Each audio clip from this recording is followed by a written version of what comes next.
আইয়ুব নবীর কথা বলতে কষ্ট হয়। বিবিদেরকে ডাক দিয়ে বলে, ও বিবিরা আপনারা কি বলবেন বলেন।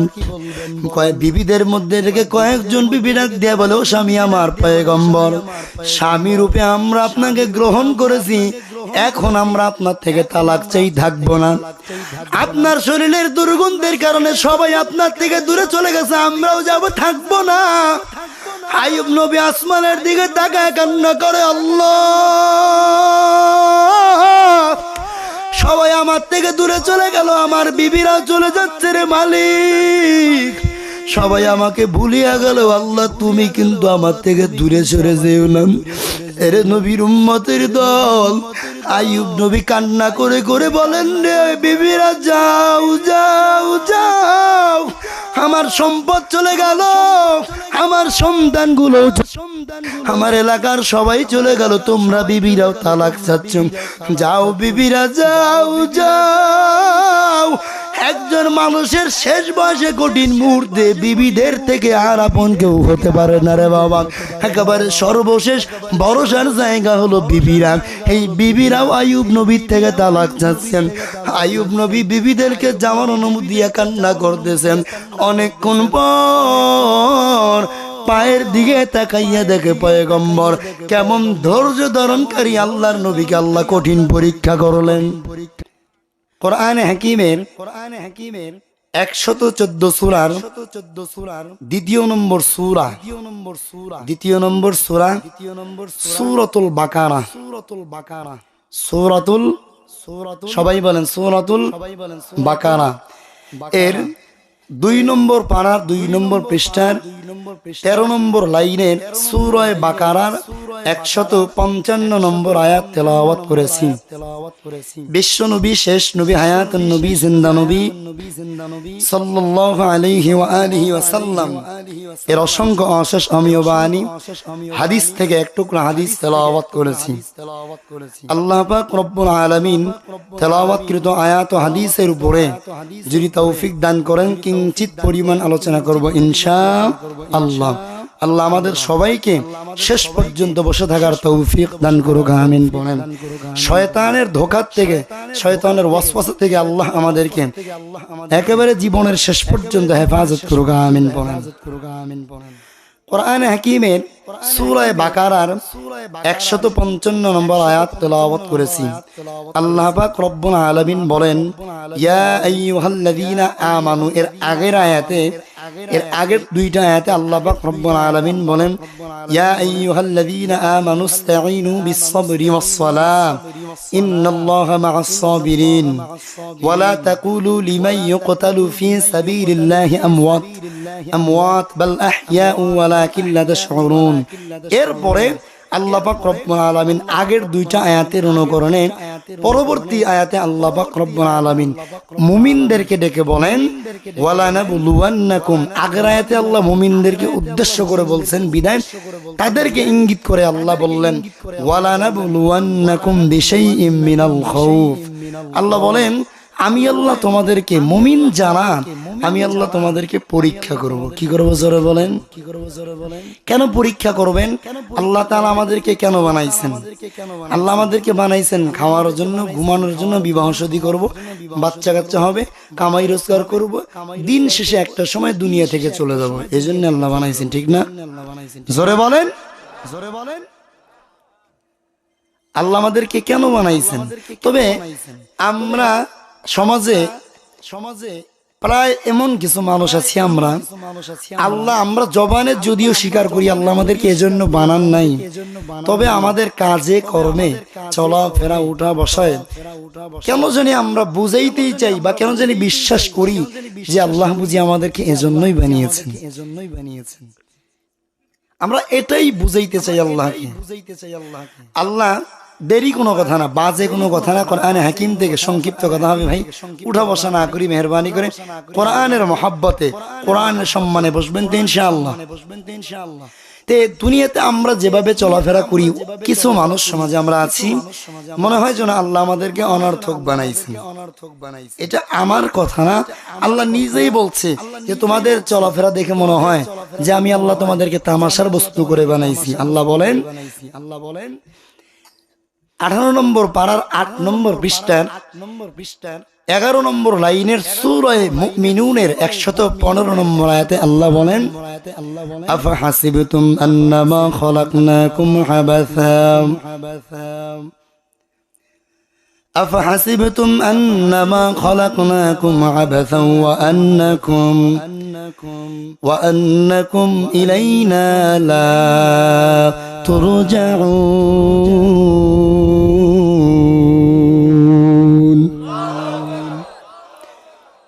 আল্লাহ পাক রব্বুল আলামিন বলেন, আফাহাসিবতুম, এ দুনিয়ার মানুষ, তোমরা কি মনে করো যে আমি আল্লাহ আন্নামা খলাকনাকুম আবাসা, আমি আল্লাহ তোমাদেরকে অনর্থক বানাইছি, বেহুদা বানাইছি, তামাশার বস্তু করে বানাইছি?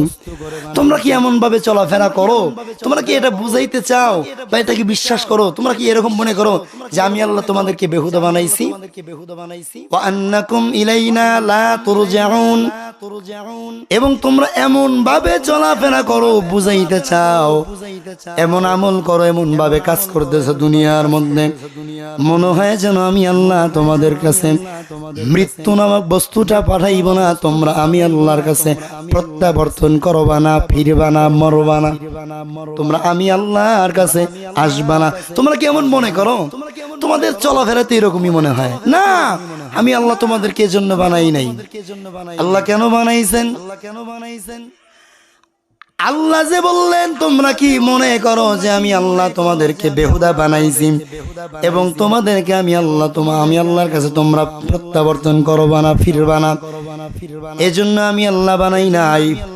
ও দুনিয়ার মানুষ, আল্লাহ বলেন দিন শেষে একটা হায়াত আমি আল্লাহ তোমাদেরকে দিয়েছি, হায়াতটা শেষ হয়ে যাবে মুসলমানেরা।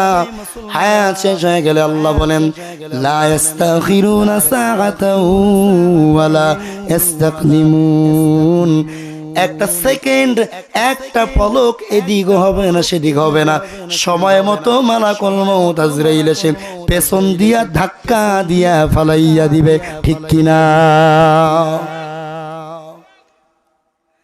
মরণ তো হবে, মরতে হবে, বাগার কোনো সুযোগ নাই।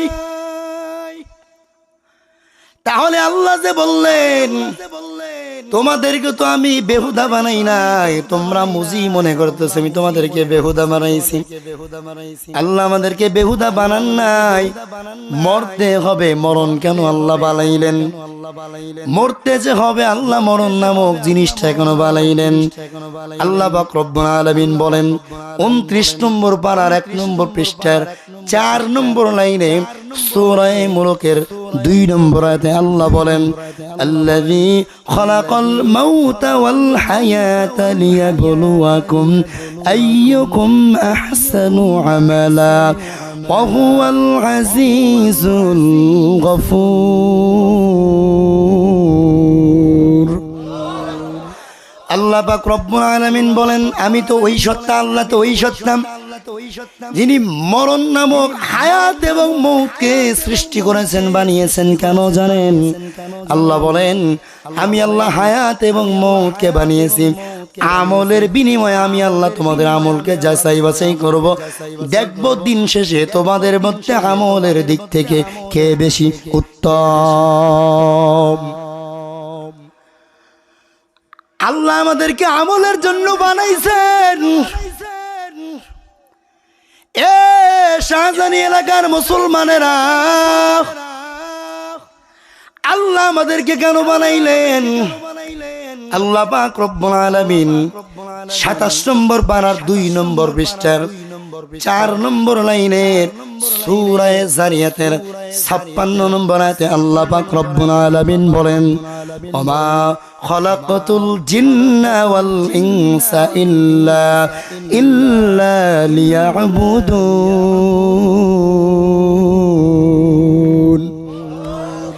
আল্লাহ পাক রব্বুল আলামিন বলেন আমি আল্লাহ তোমাদেরকে কেন বানাইছি জানো?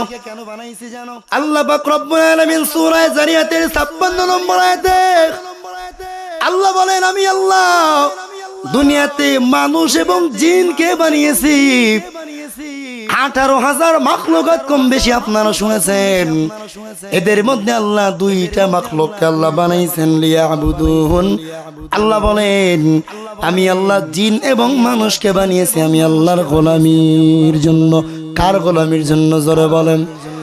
নাকি কোনো পীরের গোলামি করার জন্য জোরে বলেন? মা বাবার গোলামির জন্য, নেতার গোলামির জন্য? আওয়াজ দিয়ে বলেন না কেন? এখনো বলতে ভয় লাগেনি আপনাদের? এখন তো আর কোরআনের মাহফিলে জোরে কথা বলা বাধা দেওয়ার কোনো সুযোগ? জোরে বলেন। এখনো ভয় লাগে? এখনো ভয় লাগে? কোরআনের সাথে যারা লাগবে এ জমিন তাদেরকে ছেড়ে দিবে কিনা? জোরে বলেন। এ জমিন কার? বিধান চলবে কার? আলা লাহুল খালকু ওয়াল আমর।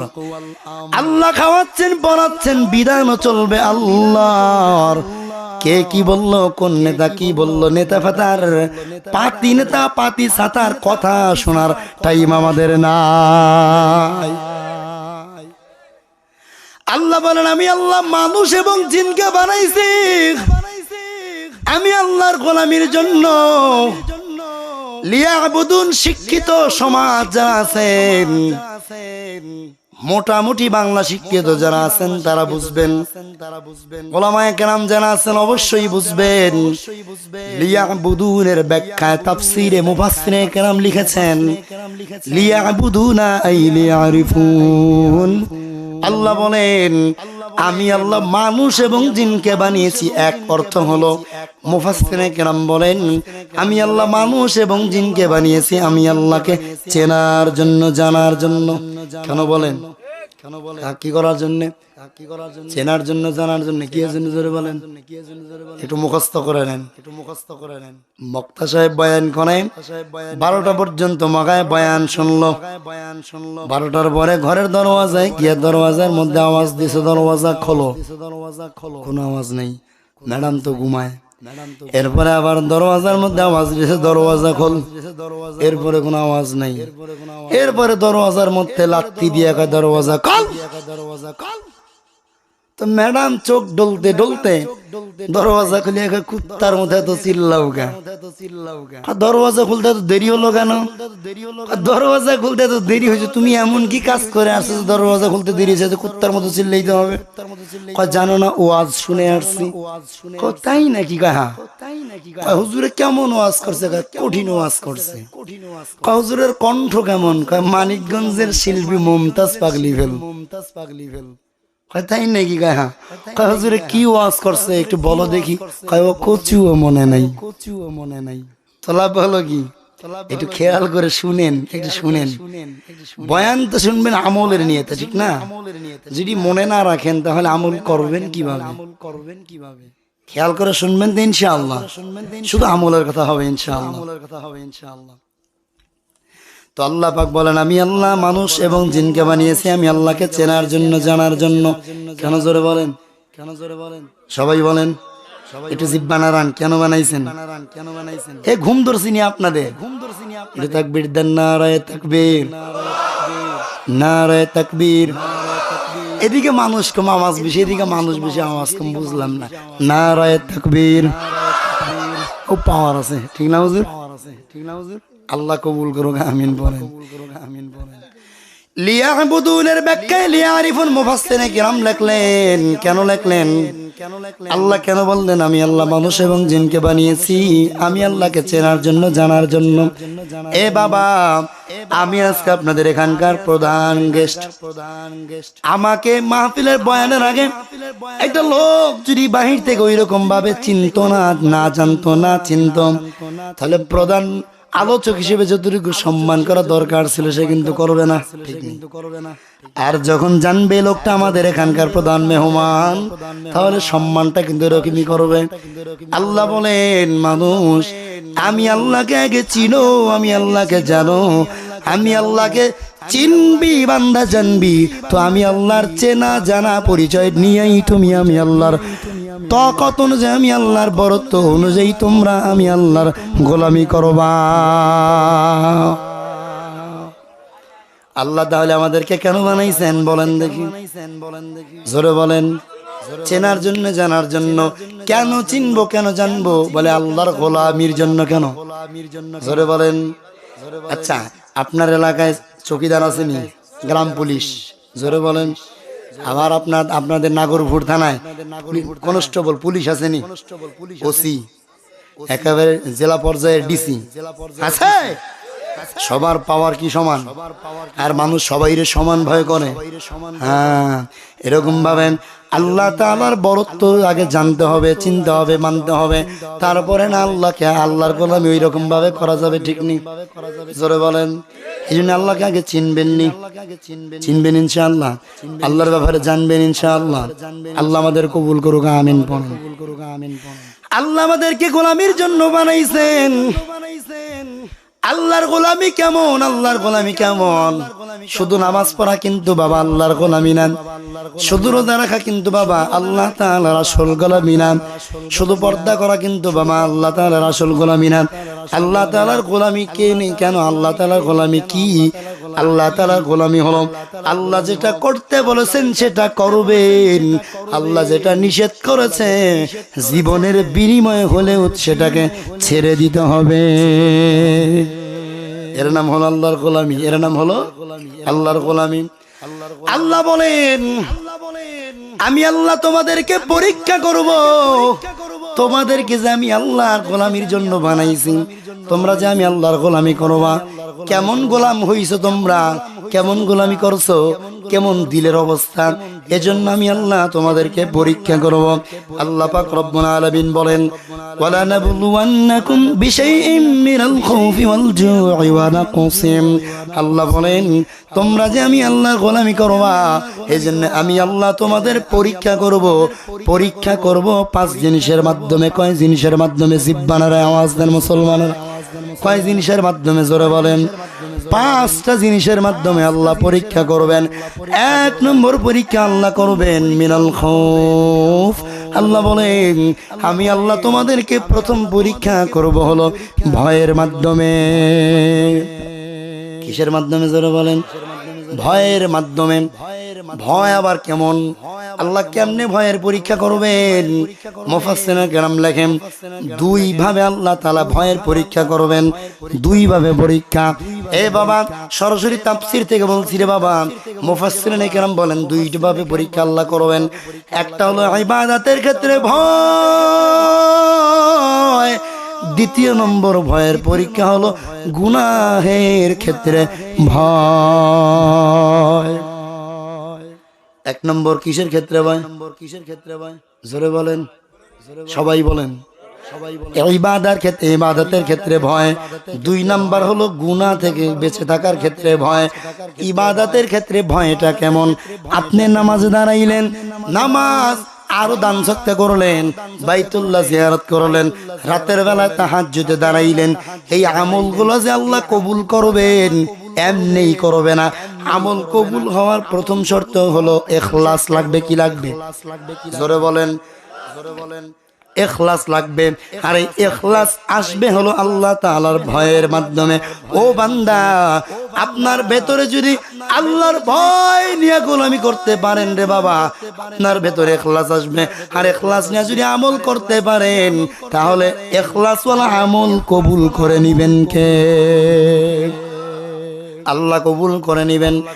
এজন্য রাতের বেলায় তাও নামাজ দাঁড়ায় গেছেন, দান সৎকা করতেছেন। দান সৎকা করা কার হুকুম? জোরে বলেন। দান সৎকা যে করবেন, মনে করবেন যে আল্লাহ করতে বলছে এজন্য করতেছি। যদি দান সৎকা না করি তাহলে আল্লাহ শাস্তি দিবেন। আল্লাহর ভয়ের কারণে আমি দান সৎকা করতেছি। এটা আল্লাহর ক্ষেত্রে, ইবাদতের ক্ষেত্রে ভয়। নামাজ পড়তে হবে, মানুষে কি বলবে এটা না। নামাজ পড়তে হবে, আল্লাহ বলছে এজন্য পড়তেছি। নামাজ না পড়লে আল্লাহ পিটাই দিবে, আল্লাহ আগুনে পোড়াইব, এজন্য পড়তেছি। এটা ইবাদতের ক্ষেত্রে ভয়। বুঝে আসছে? সবার বুঝে আসছে?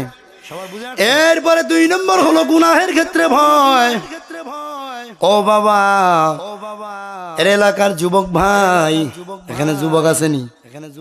এই আওয়াজ দেন, যুবকরা আছে? রাতের বেলায় বাবা দরওয়াজা বন্ধ করে মোবাইল আসেনি গজবের? আছে?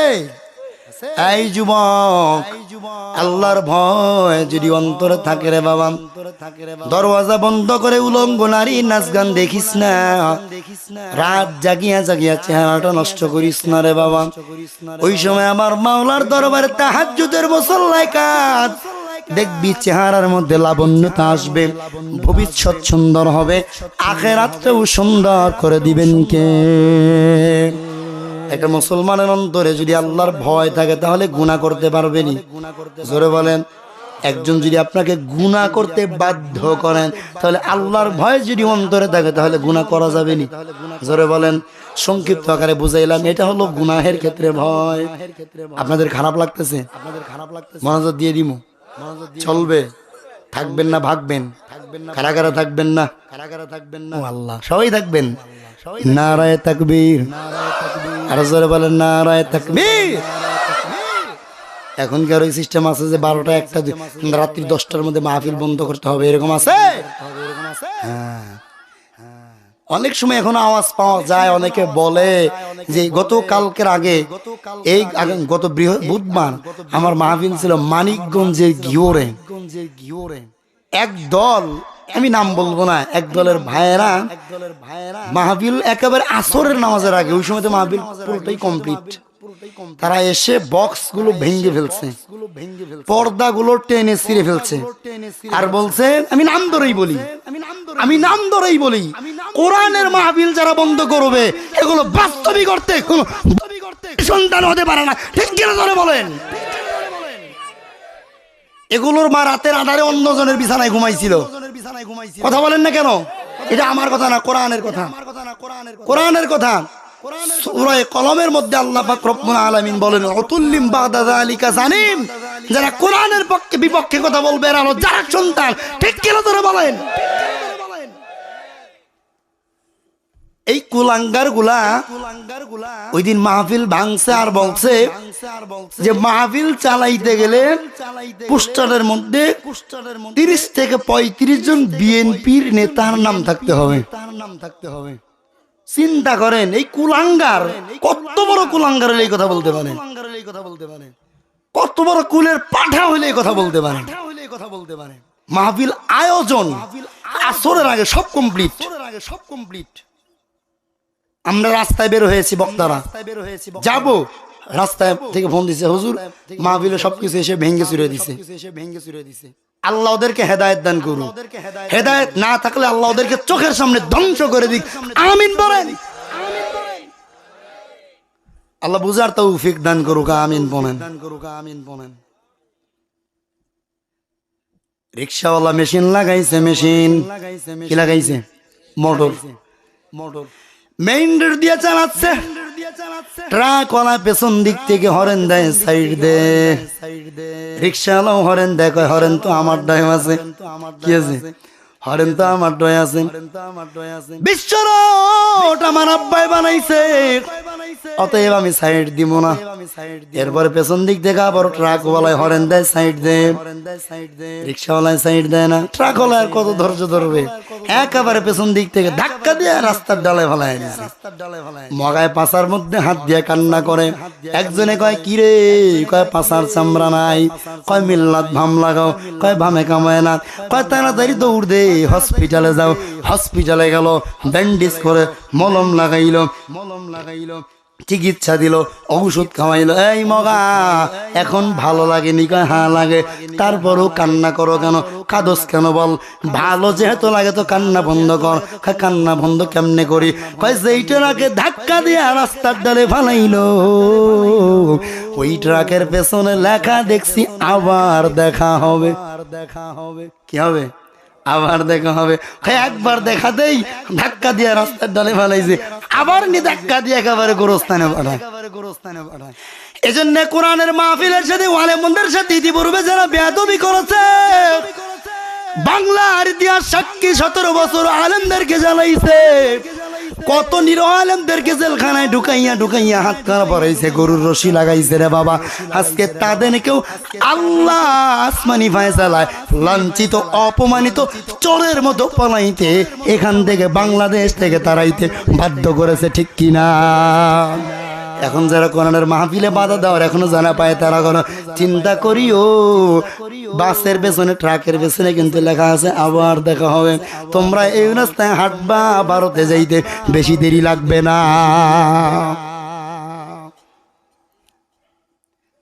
কোন কথা যেন বলতেছিলাম? আল্লাহ গুনাহের ক্ষেত্রে পরীক্ষা করবেন। আল্লাহ 2 নম্বর পরীক্ষা, 1 নম্বর পরীক্ষা কিসের মাধ্যমে চলে বলেন?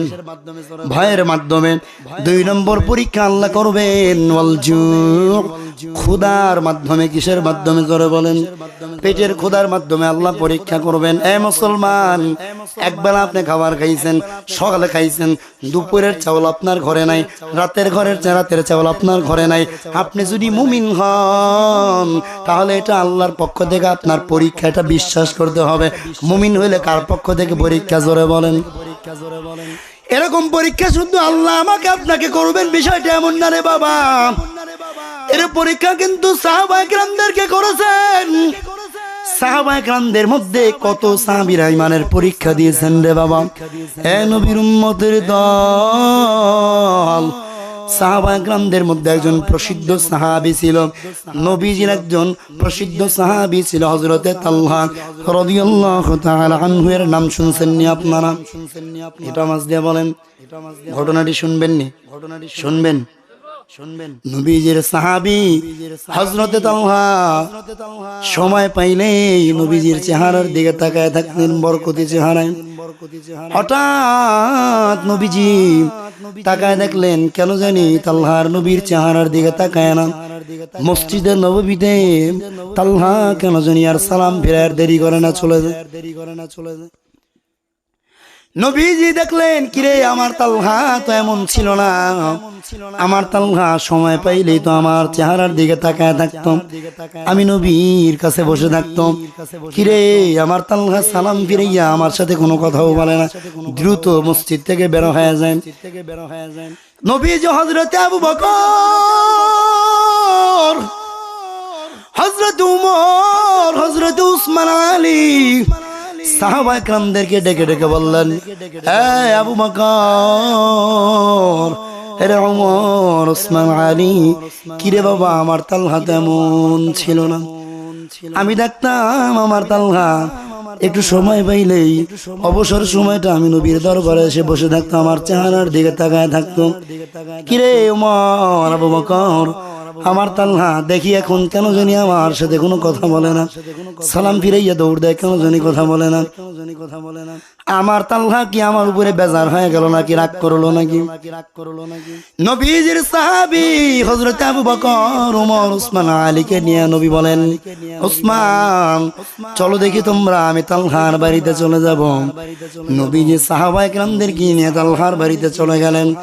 দরওয়াজার মধ্যে আওয়াজ দিয়ে বলে, আসসালামু আলাইকুম তালহা, ঘরের ভেতরে আছো নাকি?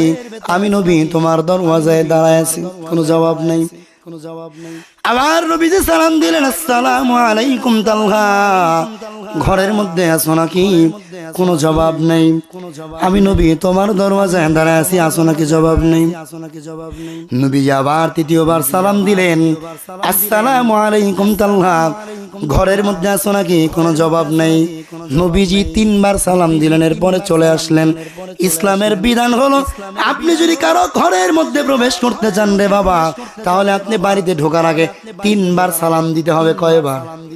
ইসলামের এই বিধান যদি থাকতো আজকে সমাজের মুসলমানদের ঘরে ঘরে 3 বার সালাম দিলে আপনি বাড়িতে গিয়ে ঢুকবেন, কথা বলবেন, যদি জবাব না আসে তাহলে আপনি চলে যাবেন। আজকে ইসলামের বিধান নাই, এই জন্য একজনের বউ অন্য জনার সাথে রাতের বেলা অন্য বাড়িতে গিয়ে ঘুমায়। ঠিক কয় না? এক বাজে কথা বললাম, ব্যাটিক কথা বলছি। হ্যাঁ, আল্লাহ পাক বুঝার তৌফিক দান করুক, আমিন পড়েন। নবীজি হযরতে সাহাবায়ে কিরামদেরকে নিয়ে চলে গেলেন, মসজিদে নববীর দিকে যাচ্ছেন। নবীজি হযরতে তালহা রাদিয়াল্লাহু তাআলা আনহুর বাড়ি থেকে চলে যাচ্ছেন।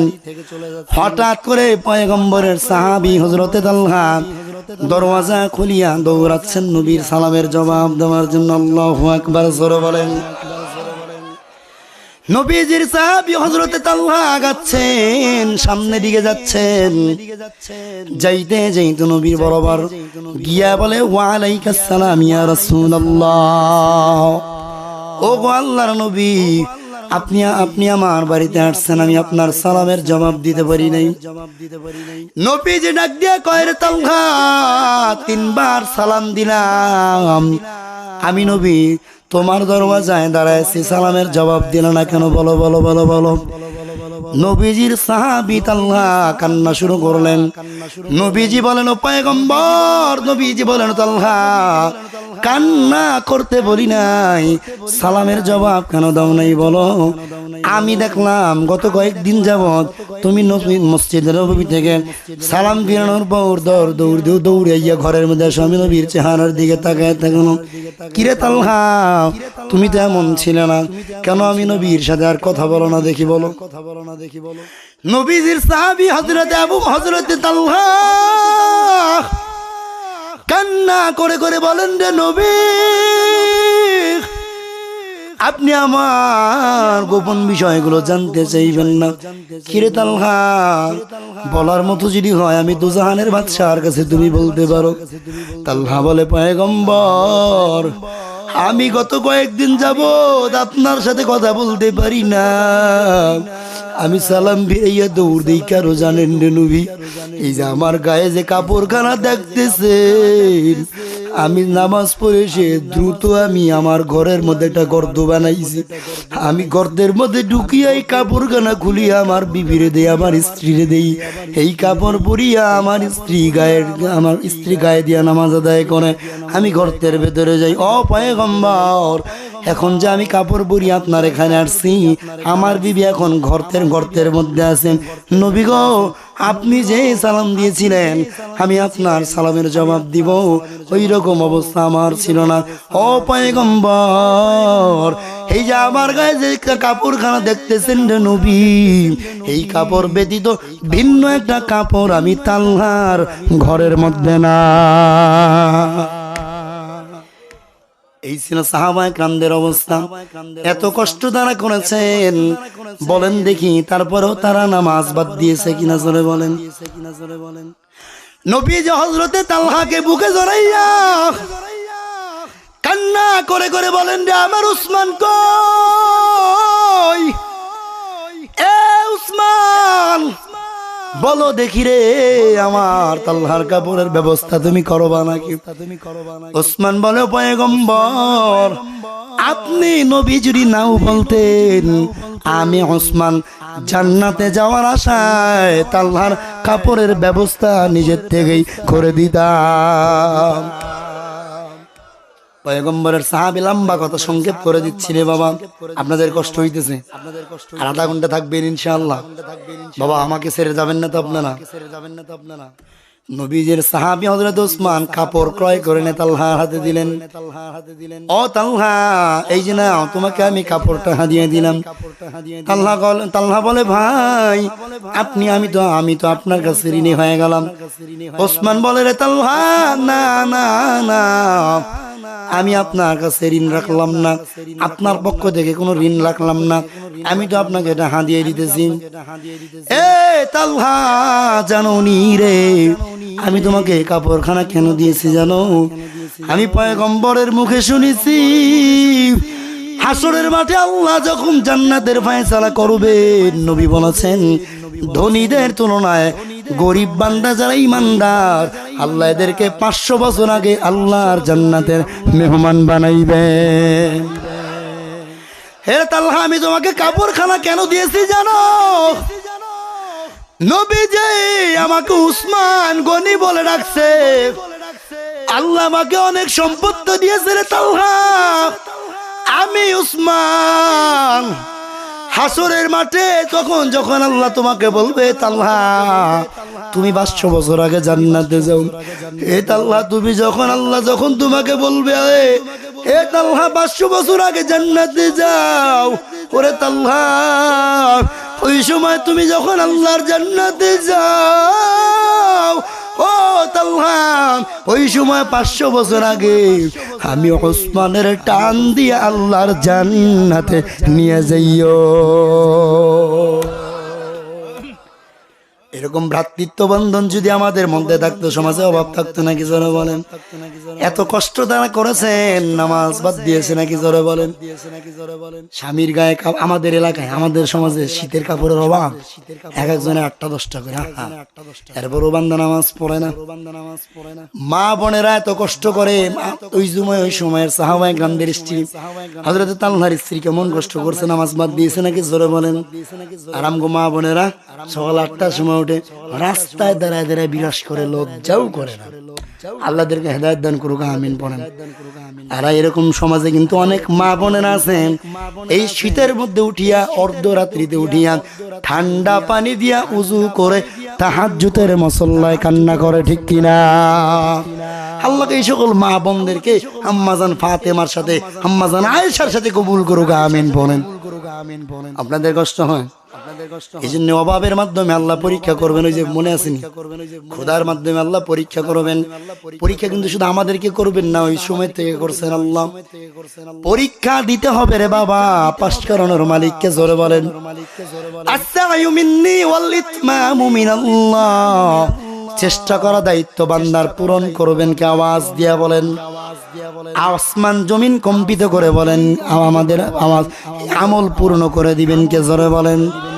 এরে নবীর উম্মতের দল, আল্লাহ পাক রব্বুল আলামিন আমাদেরকে ইমানের পরীক্ষা করবেন।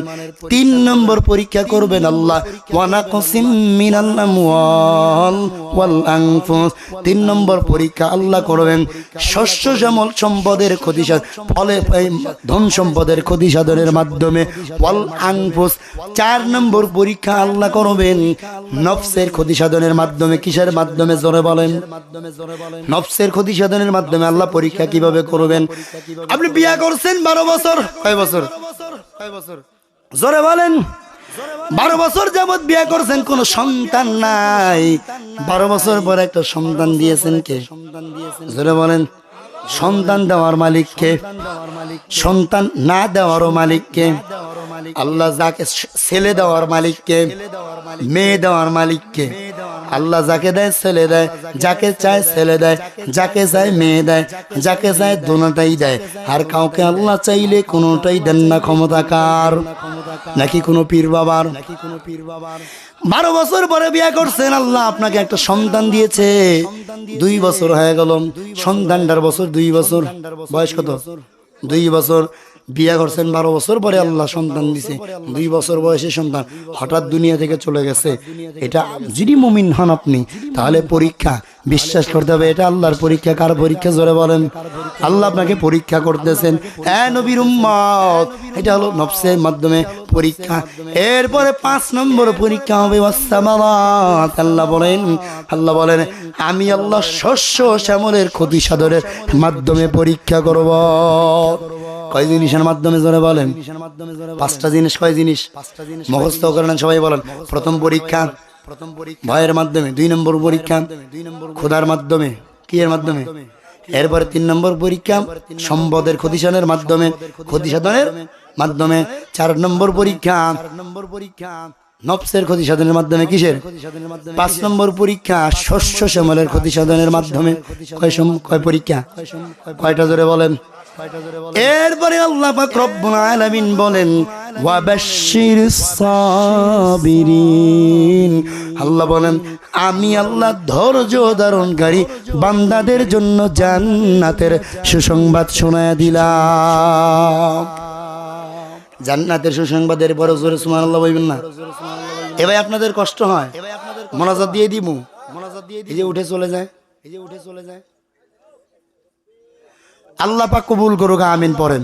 আর 15 মিনিট থাকবেন ইনশাআল্লাহ। আল্লাহ পাক ধৈর্যের কথা বললেন, এই বুঝেন একটু, আগে আল্লাহ পরীক্ষার কথা বললেন, এরপরে আল্লাহ ধৈর্যের কথা বললেন। কিসের কথা? ধৈর্যের কথা বললেন। ধৈর্যের কথা আল্লাহ কেন বললেন? আল্লাহ ধৈর্যের কথা কেন বললেন? আল্লাহ বুঝাইলেন, এই মুসলমানেরা, মুমিনেরা, আমি আল্লাহ তোমাদেরকে যে 5টা জিনিসের পরীক্ষা করব, এই পরীক্ষা যদি পাশ করতে চাও তাহলে তোমাদের মধ্যে লাগবে ধৈর্য। কি লাগবে জোরে বলেন? ধৈর্য। ধৈর্য যদি থাকে তাহলে আল্লাহ পরীক্ষা পাশ করাবেন। ধৈর্যের পরীক্ষা আল্লাহ শুধু আমাদেরকে করবেন বিষয়টা এমন না, সাহাবায়ে কেরামদেরকে করেছেন, আম্বিয়া কেরামদেরকে করেছেন। নবীজির একজন জলিল কদর পয়গম্বর ছিলেন হযরতে আইয়ুব আলাইহিস সালাম, নাম শুনছেননি? জোরে বলেন।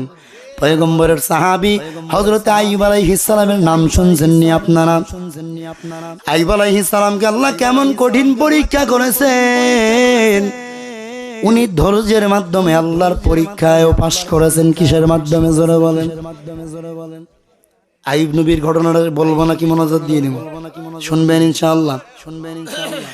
পয়গম্বর আইয়ুবকে আল্লাহ কেমন কঠিন পরীক্ষা করেছেন।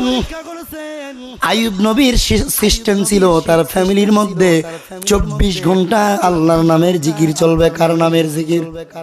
জোরে বলেন। আল্লাহর নামের জিকির চলবে। এই বড় ছেলে 1 ঘন্টা, মেজো ছেলে 1 ঘন্টা, বড় মেয়ে 1 ঘন্টা, মেজো মেয়ে 1 ঘন্টা, এরকম ভাবে চলতে 24 ঘন্টা। হঠাৎ একদিন ফেরেশতাদেরকে আল্লাহ বললেন, এই ফেরেশতারা দেখ আমার আইয়ুব আমাকে কেমন মহব্বত করেন। ফেরেশতারা কয়, আল্লাহ সম্পদের গরমে সন্তানের কারণে আপনার আইয়ুব আপনাকে মহব্বত করে। আল্লাহ কয়, না না, আমার আসলে মহব্বতের গোলাম, প্রকৃতপক্ষে আমাকে মহব্বত করে। ফেরেশতাদেরকে আল্লাহ বোঝানোর জন্য আইয়ুব নবীকে পরীক্ষায় ফেললেন। কেমন কঠিন পরীক্ষা আল্লাহ আইয়ুব নবীকে করছেন। নবীর উম্মতের দল, আইয়ুব নবীকে আল্লাহ কেমন কঠিন পরীক্ষা করেছেন। আইয়ুব নবীর সব সম্পদগুলো আল্লাহ আসমান থেকে আগুন জ্বালায় নষ্ট করে দিলেন, পোড়ায় দিলেন। আইয়ুব নবী সেজদায় পড়ে আছেন। ইবলিস কানের মধ্যে ডাক দিয়ে, আইয়ুব সেজদা বন্ধ কর, সম্পদে আগুন লাগছে। আইয়ুব নবী সেজদা থেকে মাথা উঠায় না। অনেকক্ষণ পর সেজদা থেকে মাথা উঠাইয়া বলে আলহামদুলিল্লাহ। আইয়ুব বলে, ইবলিস বলে নাউজুবিল্লাহ বলবি, আলহামদুলিল্লাহ বললে কারণটা কি? আইয়ুব নবী বলেন, রে শয়তান, সম্পদের কারণে আল্লাহকে ডাকতে কেমন যেন অন্তরের মধ্যে একটু কেমন যেন জায়গা, সম্পদের মহব্বত ছিল। সম্পদ নাই, ওই মহব্বতটা আমার মাওলাকে বেশি করে আরো স্মরণ করব। লম্বা কথা সংক্ষেপ করে দিচ্ছি রে বাবা। কিছুদিন চলে গেল, হঠাৎ আল্লাহ আইয়ুব নবীর অনেকগুলো সন্তান ছিল, সব সন্তানরে আল্লাহ আসমানি ভাবে এক রোগ দিয়ে সব সন্তানদেরকে মৃত্যুদান করলেন। সবাই মারা গেল। আইয়ুব নবী সেজদায় পড়ে আছেন। হঠাৎ আইয়ুব নবী কানে ইবলিস আইয়ুব সেজদা বন্ধ কর, সন্তানগুলো চলে গেল। আইয়ুব নবী সেজদা থেকে মাথা উঠায় না।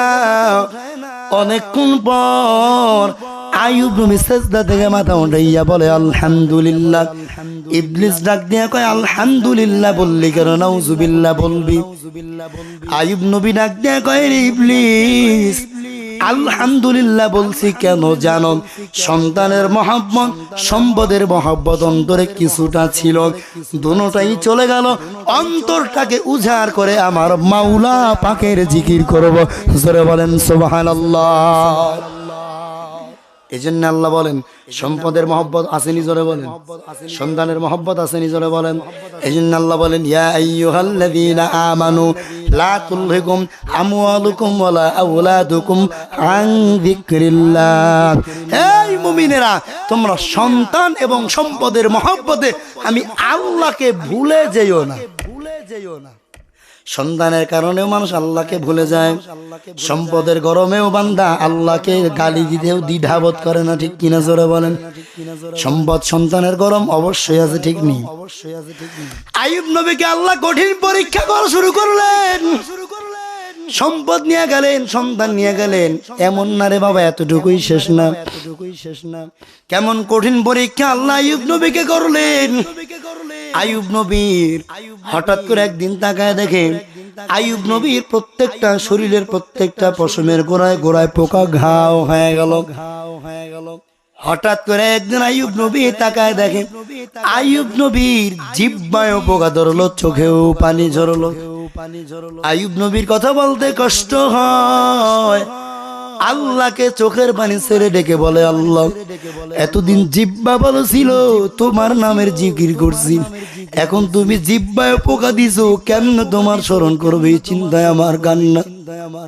তুমি আমার শরীরের প্রত্যেকটা পশমের গোড়ায় পোকা দিছো, ও আল্লাহ আমার জিহ্বা ভালো ছিল, তোমার নামের জিকির করেছি, এখন তুমি আমার জিহ্বায় পোকা দিছো, কেমনে তোমার স্মরণ করবে এই চিন্তায় আমার কান্না।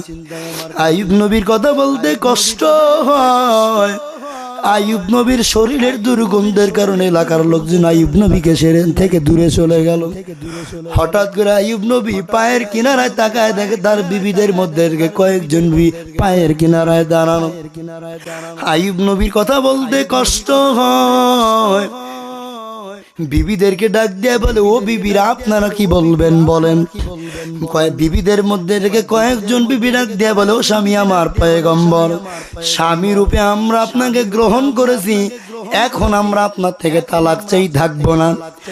আপনার শরীরের দুর্গন্ধের কারণে সবাই আপনার থেকে দূরে চলে গেছে, আমরাও যাব, থাকবো না। আইয়ুব নবী আসমানের দিকে তাকায় কান্না করে, আল্লাহ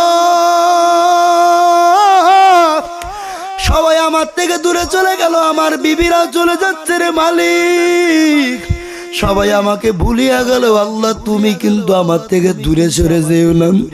এরে নবীর উম্মতের দল, আইয়ুব নবী কান্না করে করে বলেন, রে বিবিরা যাও যাও যাও, আমার সম্পদ চলে গেল, আমার সন্তানগুলো, আমার এলাকার সবাই চলে গেল, তোমরা বিবিরাও তালাক চাচ্ছ, যাও বিবিরা যাও যাও। একজন মানুষের শেষ বয়সে কঠিন মুহূর্তে বিবিদের থেকে আর আপন কেউ হতে পারে না রে বাবা, একেবারে সর্বশেষ ভরসার জায়গা হলো বিবিরা। এই বিবিরাও আইয়ুব নবীর থেকে তালাক চাচ্ছেন। আইয়ুব নবী বিবিদেরকে যাওয়ার অনুমতি দিয়ে কান্না করতেছেন। অনেকক্ষণ পর পায়ের দিকে তাকাইয়া দেখে পয়গম্বর কেমন ধৈর্য ধারণকারী আল্লাহর নবীকে আল্লাহ কঠিন পরীক্ষা করলেন। অনেকক্ষণ পর আইয়ুব নবী পায়ের কিনারায় তাকায় দেখেন সব বিবিরা চলে গেছে, একমাত্র বিবি, সব থেকে ছোট বিবি ইউসুফ নবীর কন্যা রহিমা বা রহমা নামের বিবিটা পায়ের কিনারায় বসা আছেন। আইয়ুব নবী ডাক দেয়া কয়, রহিমা সবাই চলে গেল, তুমি কেন থাকবা, তুমিও যাও। রহিমা ডাক দেয়া কয়, ও স্বামী আমার পয়গম্বর, সবাই আপনার থেকে বিদায় নিয়ে চলে গেল, আমি আপনার থেকে চলে যাব না রে পয়গম্বর। ও রহিমা কেন থাকবা। রহিমা ডাক দেয়া কয়, কিয়ামতের ময়দান বড় কঠিন, সূর্যের তাপে সূর্য মাথার অর্ধ হাত উপরে আসবে, মাথার মগজগুলি বাতিলের ভাতের মারের মতো টকবক টকবক করে ফুটবেন, জমিনটা হয়ে যাবে তামা। হেরে নবীর উম্মতের দল, মুসলমান শহর সব মানুষেরা ফুটবলের মতো লাফালাফি করো। চোরের কঠিন মাঠ কেমন ভয়ঙ্কর হবে রে বাবা।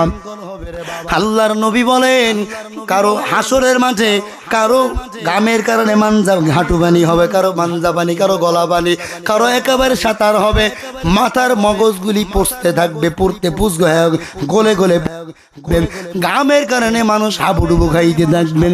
হেরে আল্লাহর বান্দারা, এই যে সূর্য 9,30 লক্ষ মাইল দূরে সূর্য, এই সূর্যটা পৃথিবীর থেকে বিজ্ঞানীরা বলে 13 লক্ষ গুণ বড় রে বাবা।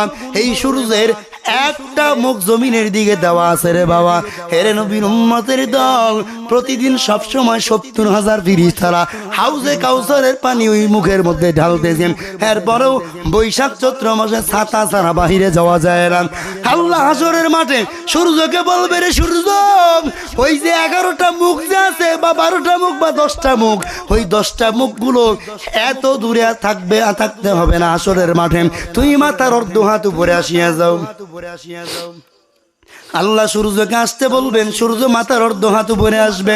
আল্লাহ ডাক দিয়া বলবে, সূর্য আমার সমস্ত তাপ জমিনে ছাড়িয়ে দাও।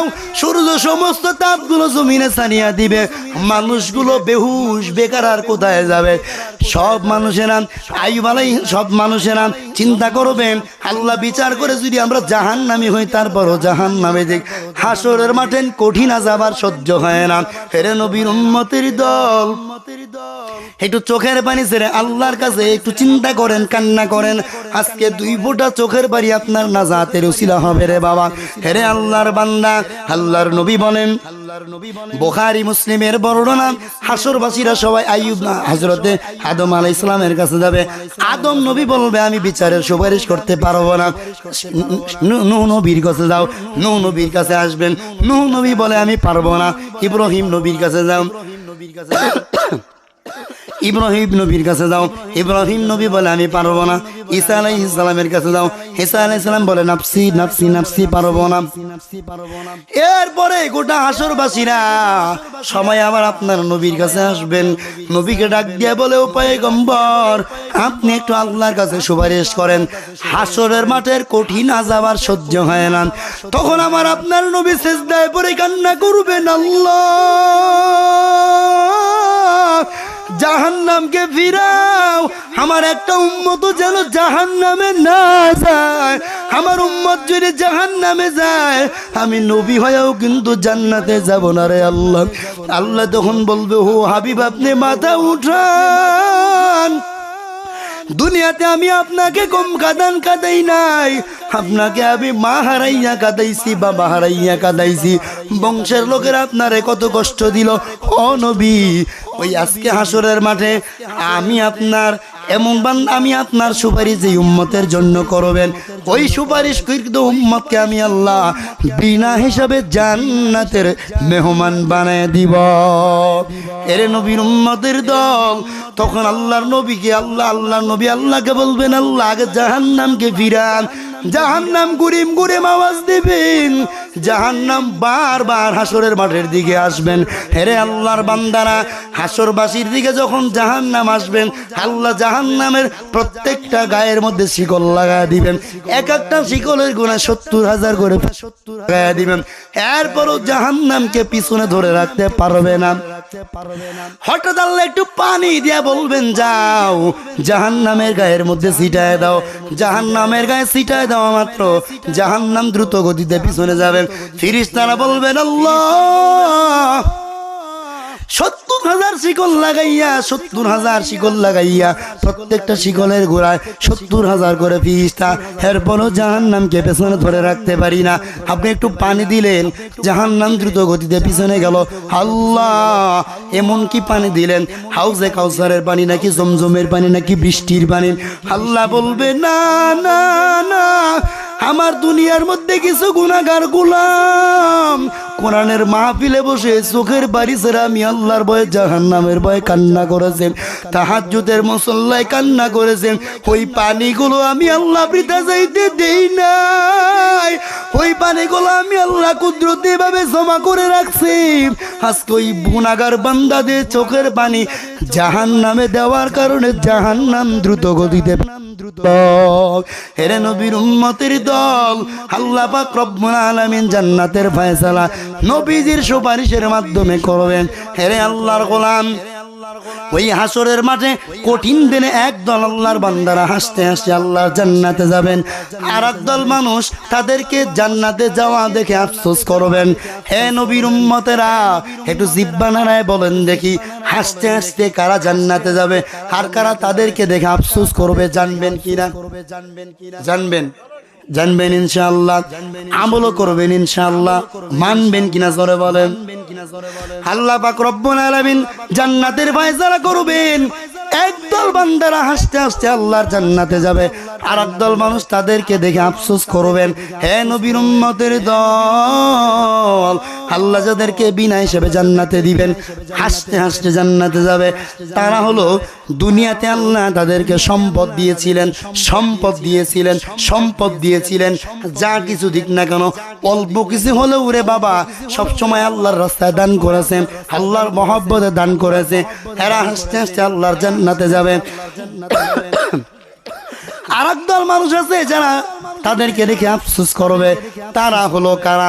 তারা হলো দুনিয়াতে আল্লাহ সম্পদ দিয়েছে, শুধু নিজে খাইছে, সন্তানদেরকে খাওয়াইছে। এমনও বান্দা আছে যারা কামাই করছে, নিজে খাইতেও পারে নাই, কবরে চলে গেছে, সন্তানেরা খাইছে। সন্তানেরা তার জন্য আবার দান সৎকাও করে না। সে তার কামানো সম্পদ মাথার গাম পায়ে ফালাইয়া সন্তানদের জন্য সম্পদ বানাইছে। ওই সন্তানগুলো বাবা কবরে চলে গেছে, ওই সম্পদগুলো সন্তানেরা বেহুদা রাস্তায় নষ্ট করতেছে, বাবার জন্য দান সৎকা করে না। হেরে নবীর উম্মতের দল, এই সকল মানুষগুলো হাসরের মাঠে আফসোস করবে। যারা জান্নাতে যাবেন তাদেরকে দেখে দেখে আফসোস করে বলবেন, আল্লাহ আমাদেরকে আর একটু সময় দেন, লাউলা আক্কারতানি ইলা আজালিন করিবিন ফাসাদদাকা ওয়া আকুম মিনাস সালিহিন। আল্লাহ আমাদেরকে আর একটু সময় দেন, দুনিয়াতে যাব আর আসবো, আর দান সৎকা করে সব সম্পদগুলো তোমার রাস্তায় দান সৎকা করে দানশীলদের কাতারে নাম লেখাবো। তখন আফসোস করতে থাকবেন। হ্যাঁ মুসলমানেরা, বলেন দেখি, হাসরের মাঠে আফসোস করে আর কোনো লাভ হবে না। এই জন্য হাসরের মাঠে আল্লাহর বিচারের মধ্যে জান্নাতে হাসতে হাসতে কারা কারা যাইতে রাজি আছেন? হাত তুলে দেখান, মেহরবানি করে। নারায়ে তাকবীর, নারায়ে তাকবীর। আল্লাহ কুদরতের নজর দিয়ে দেখেন, আপনার গোলামেরা হাত তুলেছে, এরা হাসতে হাসতে আল্লাহ আপনার জান্নাতে চলে যাইতে চায়। ও আল্লাহ, এদের মধ্যে যারা দান সৎকা করেছে এদেরকে তুমি ওই হাসতে হাসতে যারা জান্নাতে যাবে এদের কাতারে ফালাইয়ে, জোরে বলেন আমিন।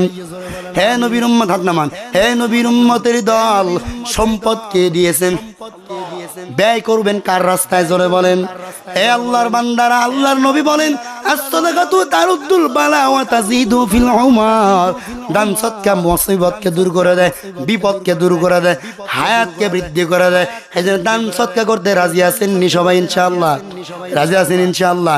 আপনাদের এলাকার এক ভাই বলল, হুজুর মসজিদের উদ্যোগে মাহফিল, মসজিদে টিনের প্রয়োজন আছে, সিমেন্টের প্রয়োজন আছে, ইটের প্রয়োজন আছে, টাকা পয়সার প্রয়োজন আছে।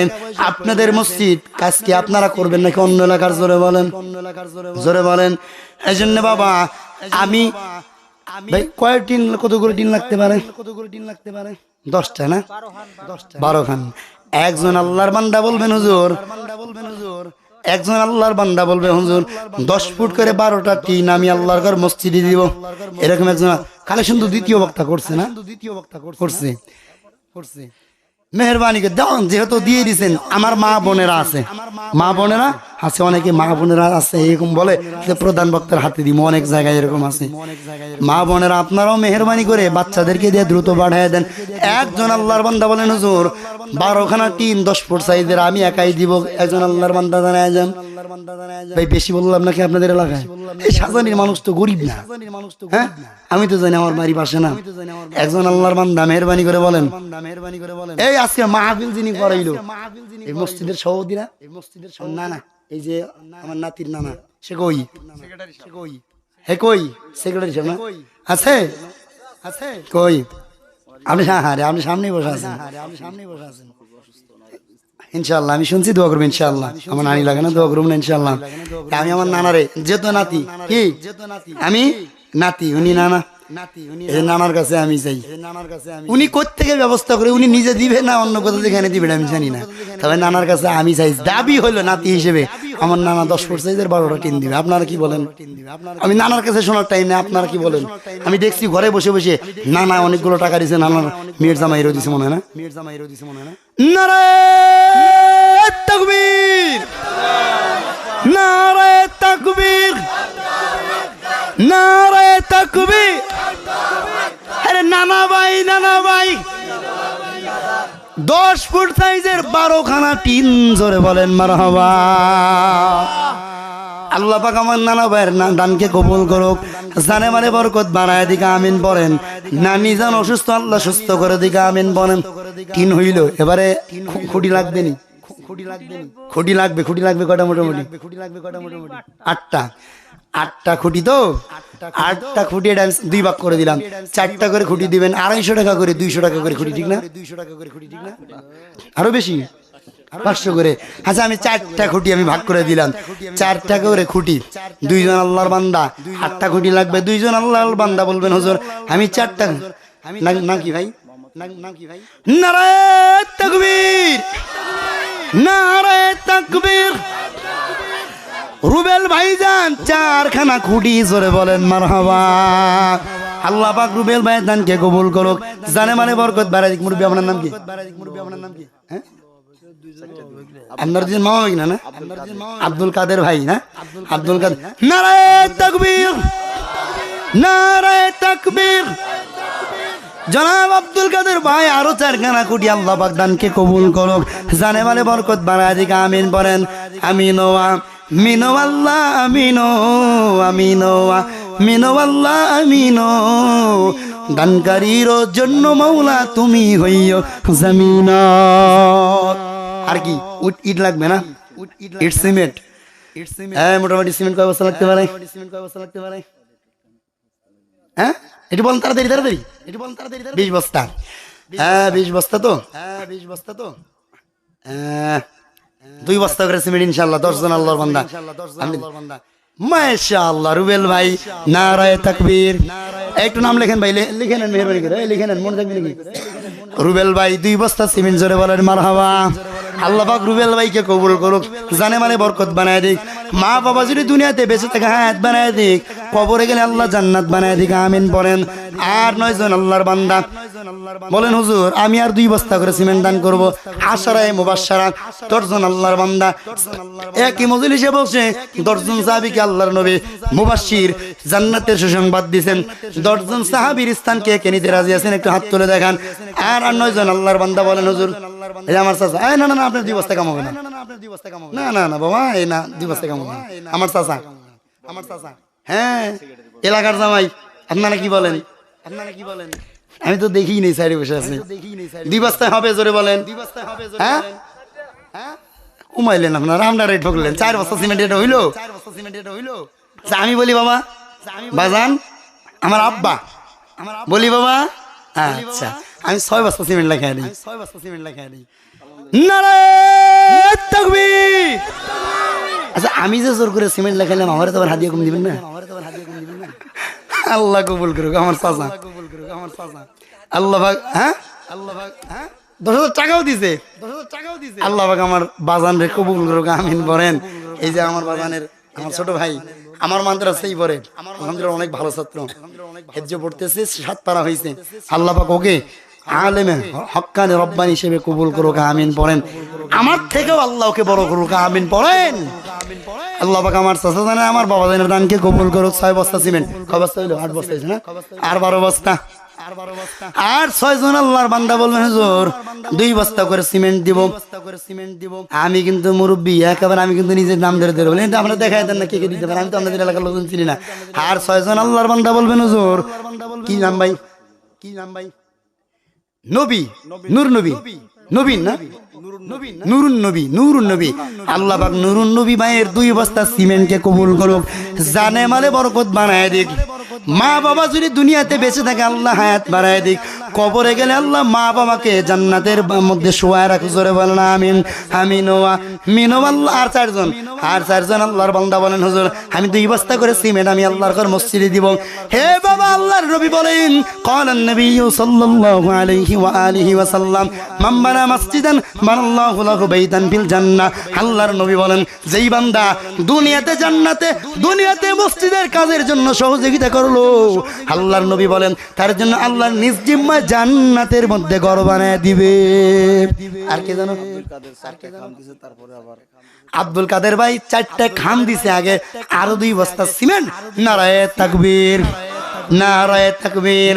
আল্লাহ পাক আব্দুল কাদের ভাইয়ের 4খানা খাম এবং 2খানা সিমেন্টের বস্তা কবুল করুক, জানে মানে বরকত বানায় দিক। বুঝরে বলেন আমিন। কয়টা হইলো? কয়টা হইলো? আর কয়টা? আর কয়টা? 14 হইছে না? 4 বস্তা। 14 হইছে না? এটা আপনারা পরবর্তী কালেকশন করে নিয়েন। আপনারা পরবর্তী কালেকশন করে নিয়েন। কি কয়? দুরু বানান দেয় এত লাগে, দুরু বানান দেয় এত লাগে। টয়লেট কয় বস্তা? 2 বস্তা। 2 বস্তা। আর কে ভাই? আপনি নাম কি মেহেরবানি করেন? আপনার নাম কি? নাম বলতে হবে না। এক ভাই না নাম বলতে নিষেধ করছেন। গোপনে দান করেছে আল্লাহর নবী বলেন গোপনে যে ব্যক্তি দান করেন ওই ব্যক্তির দান আল্লাহ পাক আগে আগে কবুল করে নেয়।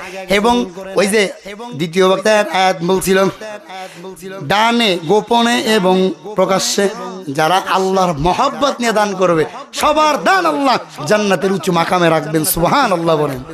এরে নবীর উম্মতের দল, আরো দুইজন, তিনজন না ভাই, আর দুইজন আল্লাহর বান্দা, আর দুইজন আল্লাহর বান্দা 2 বস্তা করে সিমেন্ট কে নারায়ে তাকবীর। জনাব বাসু ভাইজান 4 বস্তা সিমেন্ট, জোরে বলেন মারহাবা। আল্লাহ বাগদানকে কবুল করুক, জানে মানে বরকত বানায় দিক, জোরে বলেন আমিন। আমিন ওয়া মিনো আল্লাহ, আমিন ও আমিন ওয়া মিনো আল্লাহ, আমিন ও। দানকারীর জন্য মওলা তুমি হইও জমিন। হয়ে গেল তুমি বস্তা। আপনারা বলছিলেন বুঝতে হয়েছে। এখন কি লাগবে? ইট ও খরচ লাগবে, সিমেন্ট খরচ না, টাকা তো আপনারা আগেই নিয়ে নিয়েছেন, টাকার কালেকশন আমি কেমন করবো?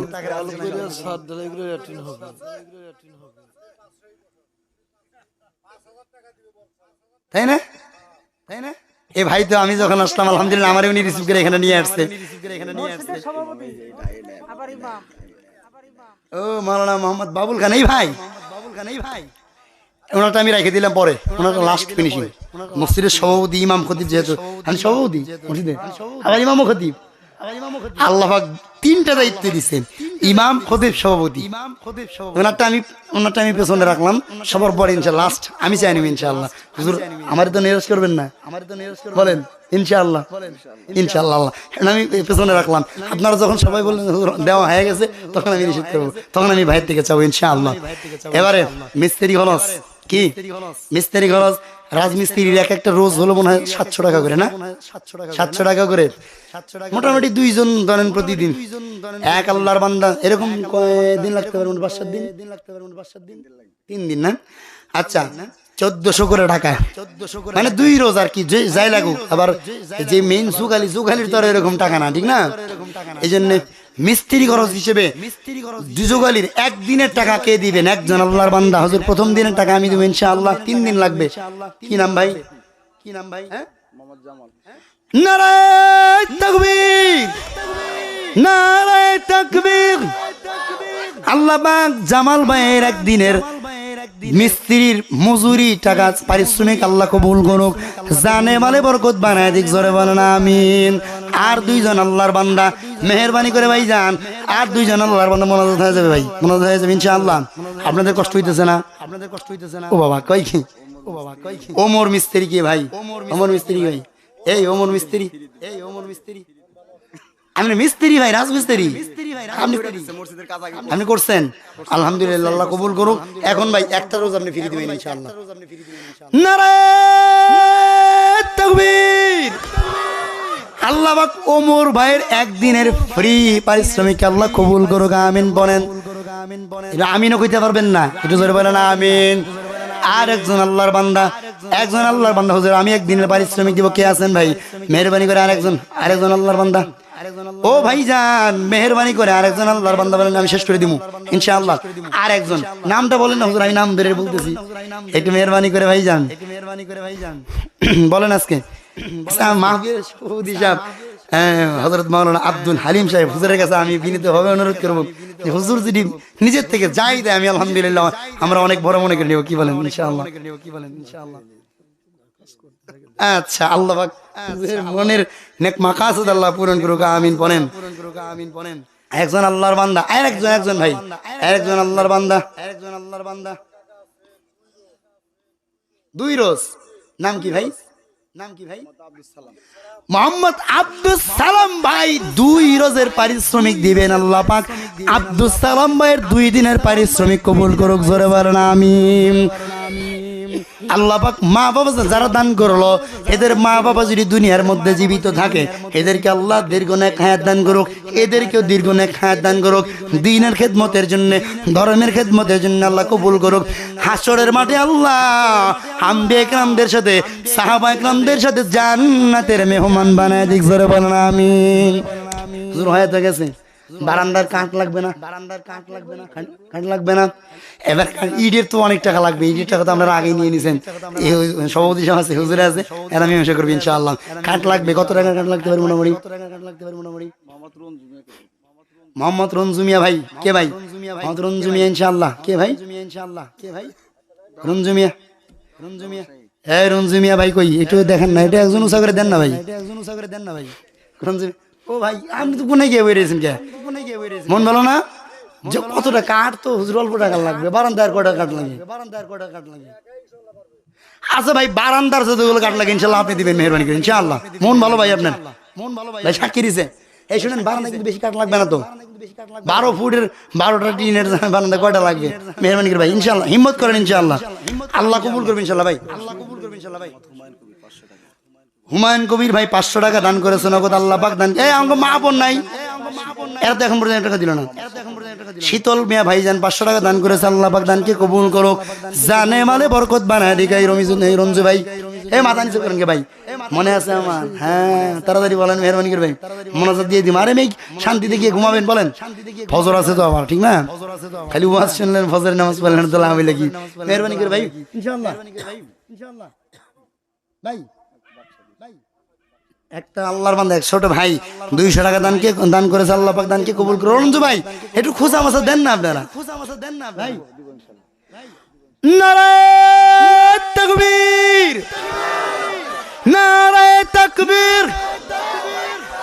আল্লাহ রঞ্জু ভাইয়ের বারান্দার, মসজিদের বারান্দার সমস্ত কাঠের দানকে আল্লাহ কবুল করো। জোরে বলেন মারহাবা, জোরে বলেন আমিন।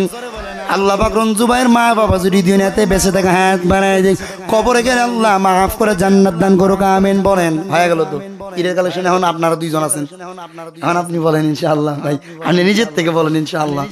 আমি চাইনি বলছিলাম, এখন বলেন। চাইহা নিলে তো আপনি কি বলছেন, বান্দায় চাইলে আল্লাহ না দিতে পারে, বান্দায় তো দিতে পারে না, কারণ আমি চাবো না, আমি ইনশাআল্লাহ খুশি হব। হুজুরে বলুক একটা কথা, আপনাদের থেকে আমি এটা আমি সমাধান নিব, হুজুরে বলবে, আপনাদের থেকে আমি বলবো যে আসলে ঠিক আছে কিনা। হুজুর বলেন, হ্যাঁ বুঝলাম না, এটা আপনারা বলেন 500 ইট, মাশাআল্লাহ। দেখছেন আপনার প্রতি সবাই তাকায় আছে, 500 ইট তো হবে না।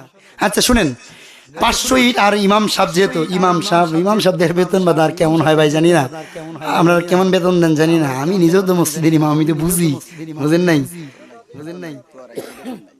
মাশাআল্লাহ, আল্লাহ হুজুরকে এলেমে আমলে হায়াতে বারাকা দান করুক, আমিন বলেন। বিনা টাকায় আপনাদের খেদমত করতেছে, দ্বীনের খেদমত করতেছে, আল্লাহ পাক দানকে কবুল করুক। 500 ইট যেহেতু বেতন নেয় না, 500 ইট আলহামদুলিল্লাহ, কলিজায় শান্তি হয়ে গেল ভাই।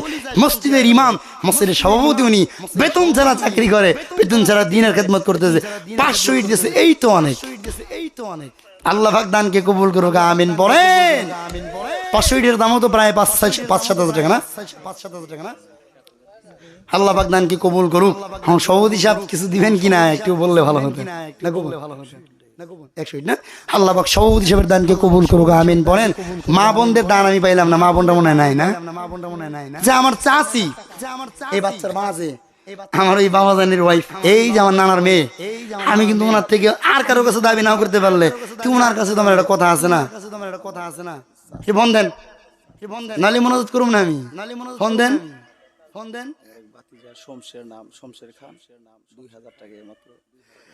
এবং সভাপতি সাহেবের ভাতিজা শমশের ভাই 2000 টাকা, জোরে বলেন মারহাবা। আল্লাহ পাক শমশের ভাইয়ের দানকে কবুল করুক, জানে মালে বরকত বাড়ি। বাবা 500 টাকা হইলো দিতে হইব, আমার চাচির পক্ষ থেকে 500 টাকা হইলে দিতে হইব। আল্লাহ পাক আমার মায়ের পক্ষ থেকে 500 টাকা দানকে কবুল করুক, আমিন পড়েন। জানে মালে বরকত বানায় দিক, আমিন পড়েন।